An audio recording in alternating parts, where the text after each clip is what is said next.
যখন জুমার দিন আসে, এই জুমার দিনে যদি কোনো ব্যক্তি সকাল সকাল গোসল করে, আর্লি মর্নিং গোসল করে, গোসল করার পরে তার উত্তম পোশাকটা পরিধান করে, আর গোসলটা করে ফরজ গোসলের মতো, আতর সুগন্ধি খুশবু তার সামর্থ্য অনুযায়ী ব্যবহার করে, এরপরে পায়ে হেঁটে হেঁটে মসজিদে আসে, বাহনে চড়ে নয়, পায়ে হেঁটে হেঁটে। যদি আপনি অনেক দূরে থাকেন সেটা আলাদা কথা।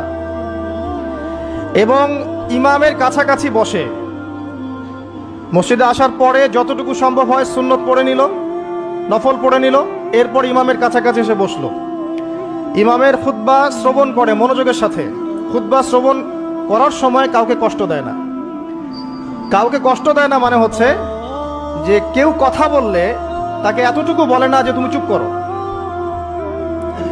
কোনো কষ্ট দেয় না।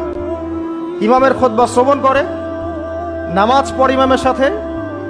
এই ব্যক্তির আমল নামায় নবী সাল্লাল্লাহু আলাইহি ওয়াসাল্লাম বলছেন যে প্রত্যেক পদক্ষেপের বিনিময়ে 1 বছরের নফল নামাজ আর 1 বছরের নফল রোজার নেকি লেখা হয়। জুমার এই সমস্ত নেকি নষ্ট হয়ে যাবে যদি আমরা এখানে আদব রক্ষা করতে না পারি।